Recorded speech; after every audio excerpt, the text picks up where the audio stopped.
जो सुनाई थी, तो क्या पता आप लोगों ने मुझे फिर दोबारा बुलाया नहीं बुलाया, लेकिन कम से कम मेरी आवाज़ तो आप लोगों तक पहुंचेगी। और हो सकता है बुलाना नहीं बुलाना एक अलग बात है, हो सकता है कि ये समय है, समय कभी किसी का नहीं हुआ है। क्या पता मैं इस कथा के बाद संसार में रहूँगा या नहीं रहूँगा, इसकी भी कोई गारंटी नहीं है। तो कम से कम मेरी आवाज़ तो जिंदा रहेगी, इसलिए मैं ये आप लोगों के बीच में रिकॉर्ड करवा रहा हूँ और अपने चैनल पे इसको लोड करूँगा।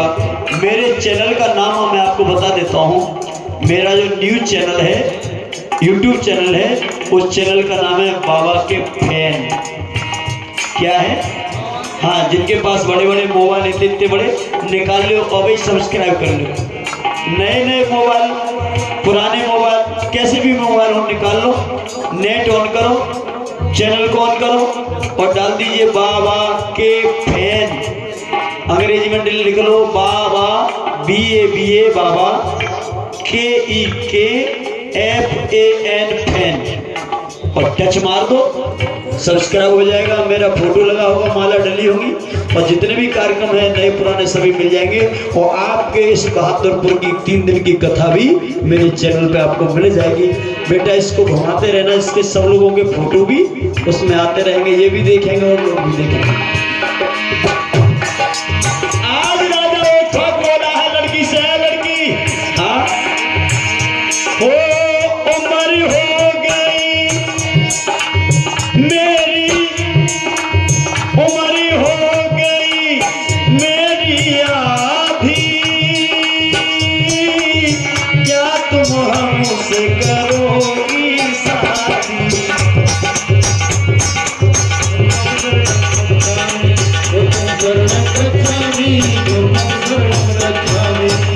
अब लड़की कहने लगी महाराज सुनो, अगर सुनना ही चाहते तो मेरा जवाब सुन लीजिए। तो लड़की कहने लगी,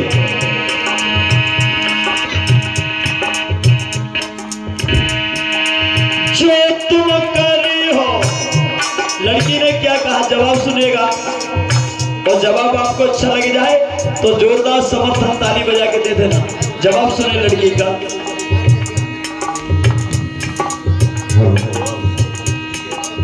जो तू बुढ़ापे में करी है शादी, राज न होगी अब बर्बादी।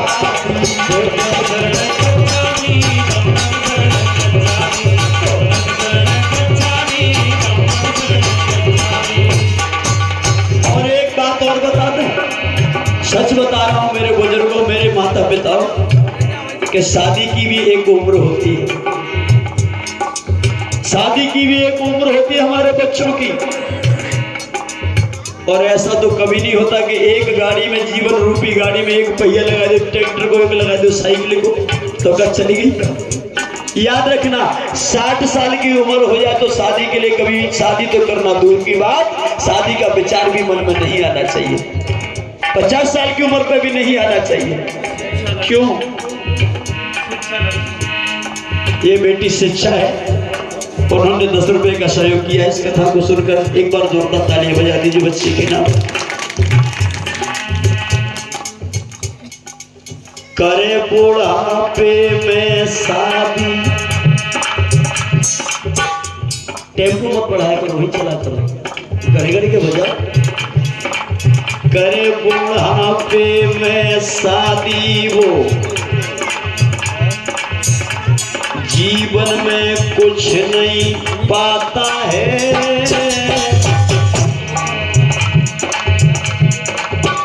और सच कहता है सुमन यार वो हंसी कराता है।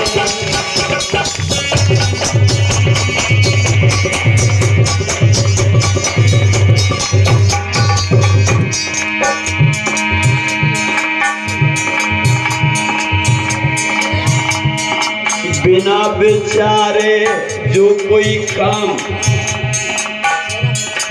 बिना विचारे जो कोई काम कर जाएगा,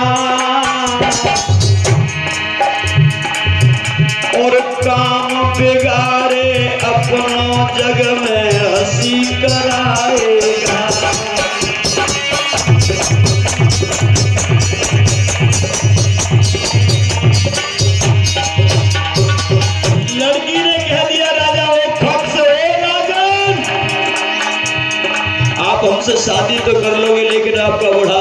है। और एक बात ध्यान से सुन लो, क्या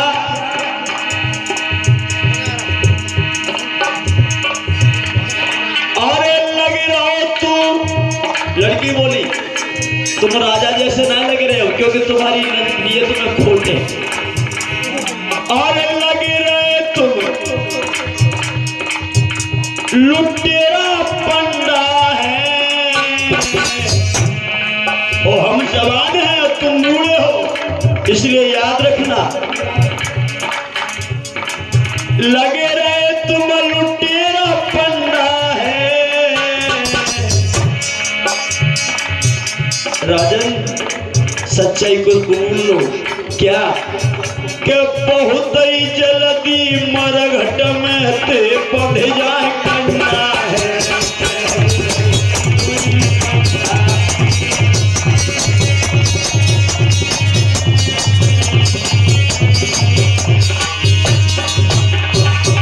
राजा ओखवाक से लड़की ने कहा कि मैं जवान हूं और तुम बूढ़े हो महाराज।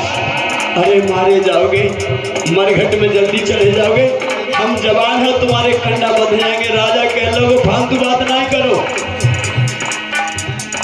भैया सुन लड़की की बात, राजा क्रोध में आए हो है, की बात क्रोध में आए हो है।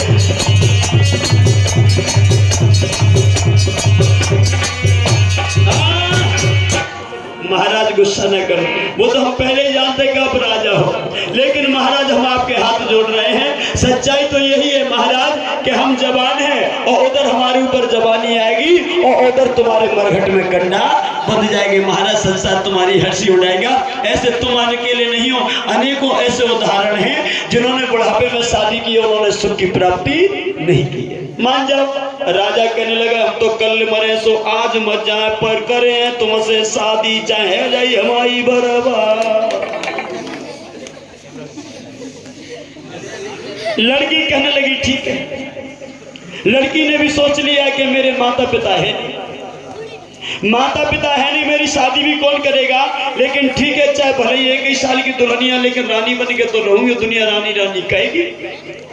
लड़की ने स्वीकार कर दिया और स्वीकृति दे दी कि महाराज ठीक है मैं तैयार हूं, आप हमसे शादी कर लीजिए।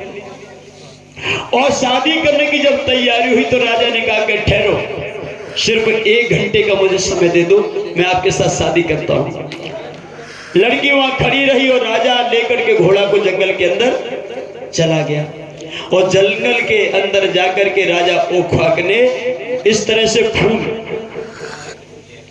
ऐसे फूलों को तोड़ करके और फूल इकट्ठे कर लिए, और फूल इकट्ठे करके आज राजा ओखवाक ने 2 मालाएं बनाई हैं। 2 माला बना करके राजा ओखवाक आज लौट करके लड़की के पास आया है। ये परम आदरणीय उत्तम सिंह जी बहादुरपुर के निवासी हैं, जिनसे लगातार मेरी फोन पे आपसे हुई है, बातें होती रही उत्तम सिंह जी से इस कार्यक्रम के संदर्भ में, और आदान प्रदान होता रहा। उन्होंने अपनी पवित्र गाड़ी कमाई से इस बुद्ध गाथा को आज प्रथम दिवस में प्रारंभ होने पर हमें 50 रुपए का सहयोग करके बाबा साहब के मिशन मूवमेंट को गति प्रदान दी है, ऊर्जा दी। एक बार जोरदार ताली बजा दीजिए भैया उत्तम जी के लिए, धन्यवाद।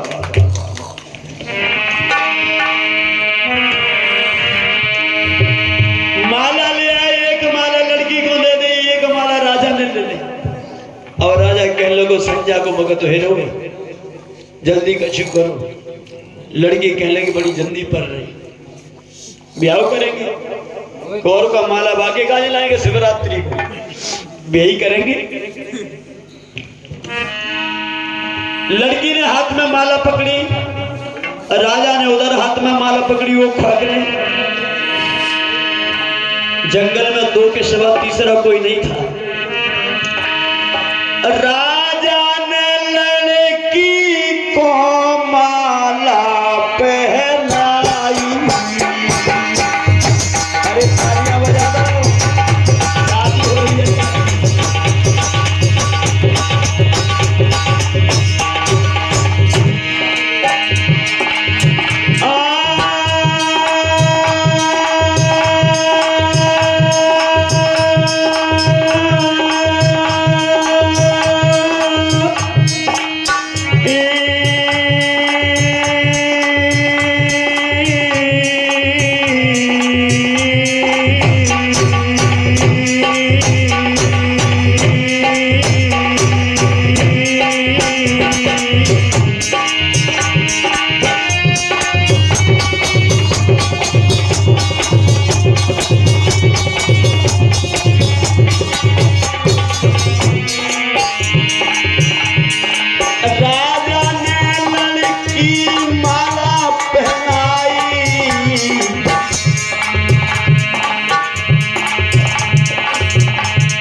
बोलिए बुद्ध भगवान की दया हो। ठंडे नाय परो जैसे सर्दी में हमें जो शहर उन्हें गर्मी आ रही जैसे तुम गर्मी में आ जाओ। बोले बुद्ध भगवान की धन्यवाद। करूँ जा रहा कुछ बंद लेते एक बार जोरदार ताली बजा दीजिए। राम गोपाल बौद्ध जी 20 रुपए का पुरस्कार दे रहे हैं। मैं उनको बहुत बहुत साधुवाद देता हूँ, बहुत बहुत धन्यवाद देता हूँ। और हम तो ये कहते हैं भैया रंग बंद ले चाहे कैसे बंद ले। और जिस दिन बाबा साहब की इस बात को मान गए हम लोग 14 अक्टूबर 1956 को नागपुर की धरती पर 10 लाख भाई बहनों के बीच में मेरे बाबा साहब अम्बेडकर जी ने बुद्ध धर्म को स्वीकार किया और कह दिया कि ऐ मेरे बहुजन समाज के बच्चों, आप जिस दिन अपने नाम के पीछे बौद्ध लिखना शुरू कर दोगे और बौद्ध दिखना शुरू कर दोगे और बौद्ध कहना शुरू कर दोगे, उस दिन संसार की कोई भी ताकत तुम्हें हुक्मरान बनाने से रोक नहीं सकती। जो बाबा साहब अम्बेडकर ने कहा।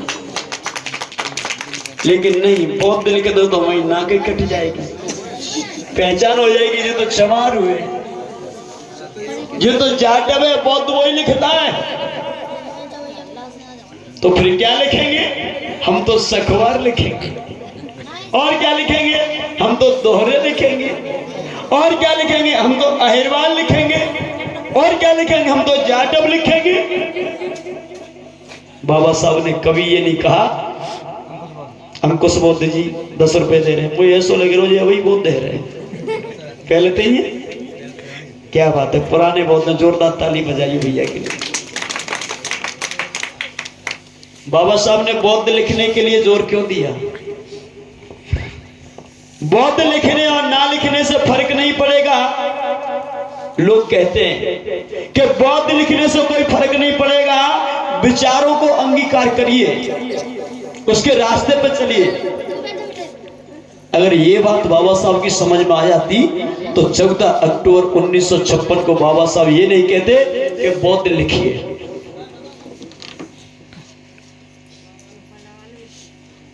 बौद्ध क्यों लिखने के लिए बोला? क्योंकि बाबा साहब दूरदर्शी थे। ऐसे ही भगवान बुद्ध भी दूरदर्शी थे। ऐसे संत कबीर साहब, संत रविदेव, जितने भी हमारे महापुरुष 150 महापुरुष हुए हमारे समाज में, बहुत समाज में, वो सभी दूरगामी परिणाम को सोच के, परिणाम को सोच करके अपनी बात को पेश किया करते थे।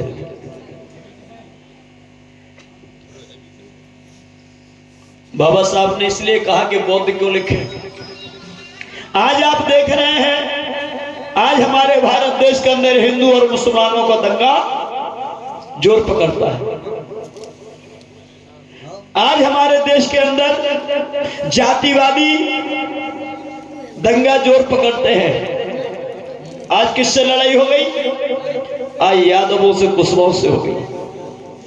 आज कौन की लड़ाई हो गई? आज अहिरवार और सखवार की लड़ाई हो गई।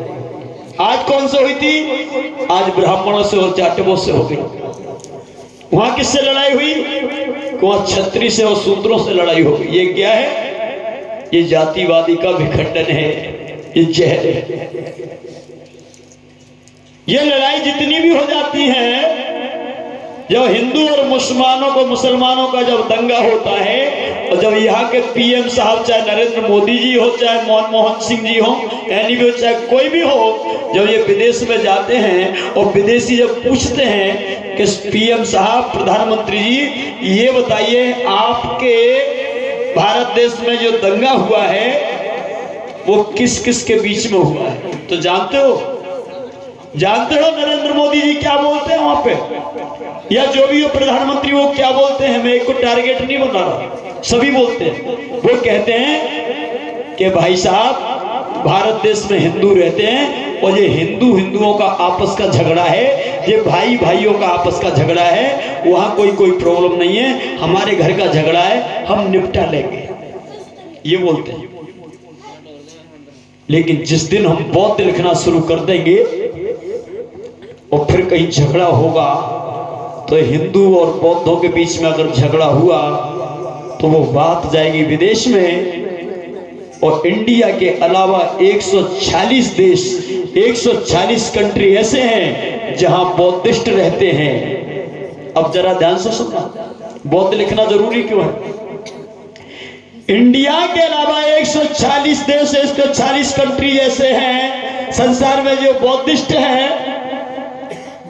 और जब इंडिया में झगड़ा होगा, युद्ध होगा हिंदू और बौद्धों का, तो फिर पीएम साहब विदेश में जाएंगे, इनसे पूछा जाएगा कि झगड़ा बौद्ध और हिंदुओं का क्यों हुआ, और वहां पर पीएम साहब बोलेंगे कि नहीं, बौद्ध और हिंदुओं का नहीं, कोई हिंदू हिंदुओं का झगड़ा है। तो यहां से जातिवादी गणना की लिस्ट मंगाई जाएगी और उसमें अगर ये पाया गया कि 40% बौद्ध हैं या 30% बौद्ध हैं और झगड़ा इन बौद्धों के साथ हुआ है, तो याद रखना फिर 140 कंट्री जो बौद्धिस्ट हैं वो तुम्हारे साथ खड़ी हो जाएंगी, इंडिया में आकर के तुम्हारे साथ लड़ाई लड़ेंगी और आपकी जो लड़ाई को जीतने का काम करेंगी। इसलिए बाबा साहब ने कहा कि हमें बौद्ध लिखना, कोई गलत बात तो नहीं। जब हमारे ऊपर अत्याचार होगा तब हमारा इंडिया हमारा सहयोग नहीं करेगा, लेकिन विदेशी ताकत हमारा सहयोग करेगी, क्योंकि वो समझेंगे कि हमारे बौद्धिस्टों पे हमला हुआ है, हमारे भाइयों पे हमला हुआ है। और हम बौद्ध नहीं लिखेंगे तो हिंदुओं की जातियां कितनी है? 6743, और उपजातियां मिला दें तो पूरी 10,000। अब इनकी काउंटिंग कौन करे? बरसा, ये बेटी बरसा बौद्ध ग्राम अमरा से है। अमरा तो वही है जहां मेरा कार्यक्रम हुआ है शायद एक बार, 2 बार। कौन सी बेटी है? अमरा आप हैं? तो हम गए थे आपके यहाँ, तो ठीक है। ये बच्ची ने 20 रुपए का सहयोग किया, मैं बहुत बहुत साधुवाद देता हूँ, धन्यवाद देता हूँ। शायद झांसी जिले में बेटे, धन्यवाद। दुल्हनिया बनी है, दुल्हन बन के चली ससुराल, दुल्हन बन के चली।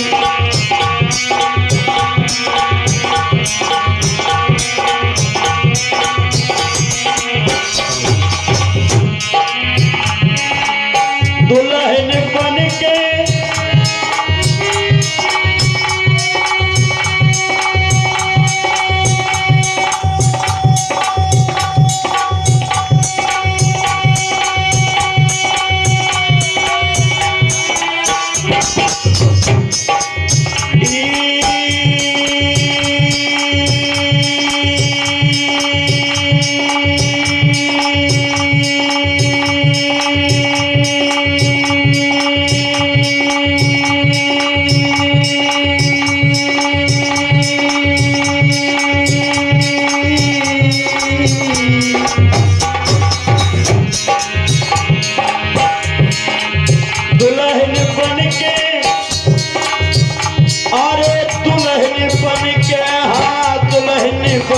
चली ससुराल, दुल्हन बन के दुल्हन बन के चली ससुराल, दुल्हन बन के।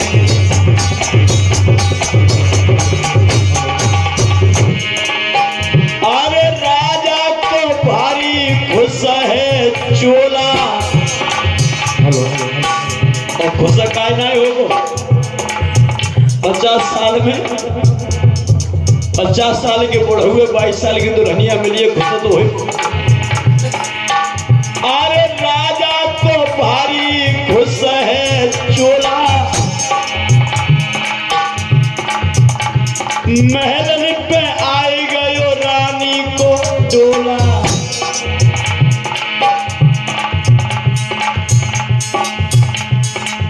फैलाए रो राजा, फैलाए विशाल दुल्हन बन के चली ससुराल।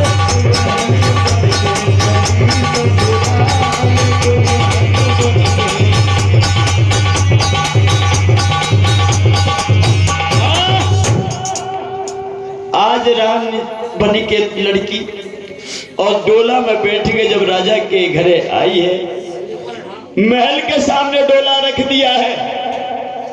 राजा वो ख्वा के कहने लगा है कि चलो प्रिय अंदर चलो, महल तुम्हारा इंतजार कर रहे हैं। रानी कहने लगी है नई दुल्हनिया के महाराज तुम बिल्कुल ही अकल नहीं है।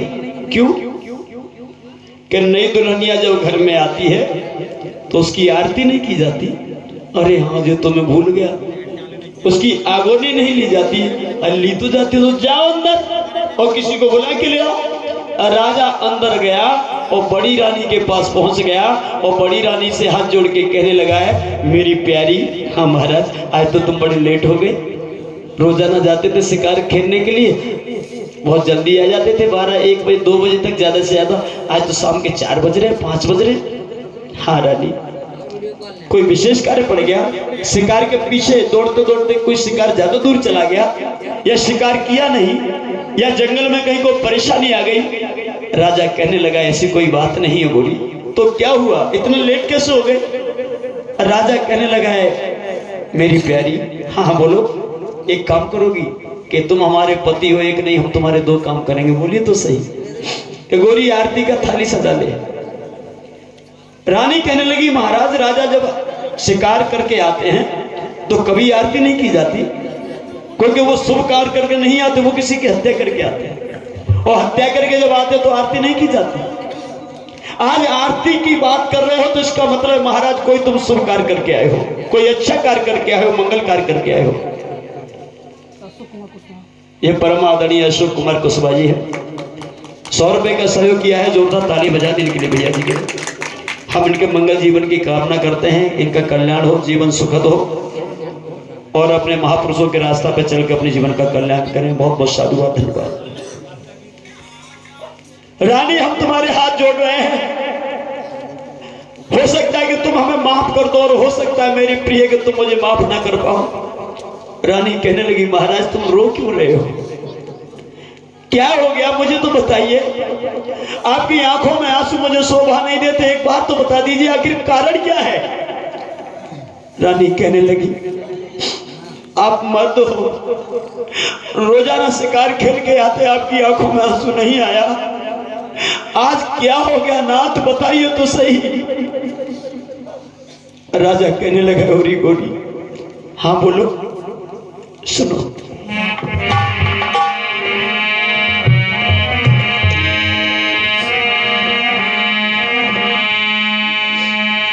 जोड़े दोनों हाथ भूपोयव, बैठ जाइए बैठ जाइए बेटा, और आगे किसी पे बैठ जाइए। जोड़े दोनों हाथ भूपोयव बोलो है वाणी,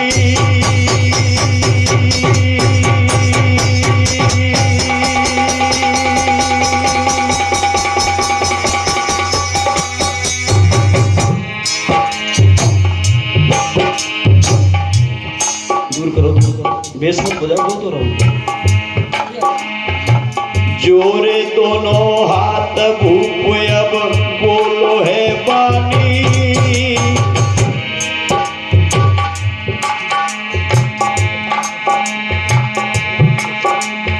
आज राजा की अखियन से अब पहिरो पानी।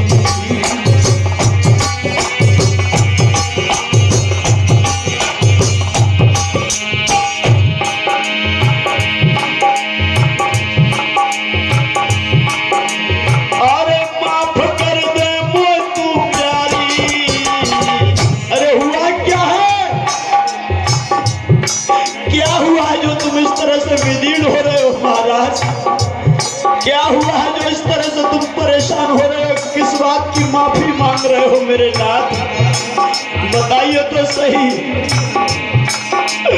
अरे माफ हमको कर दे प्यारी,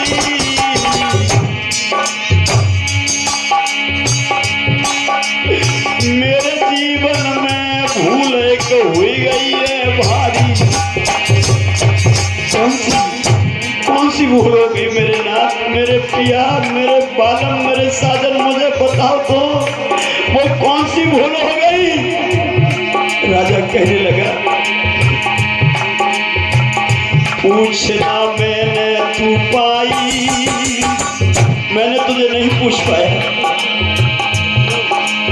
अरे सराहना तेरी न पाई, और तेरी छोटी बहन के दुल्हन ही बन के है।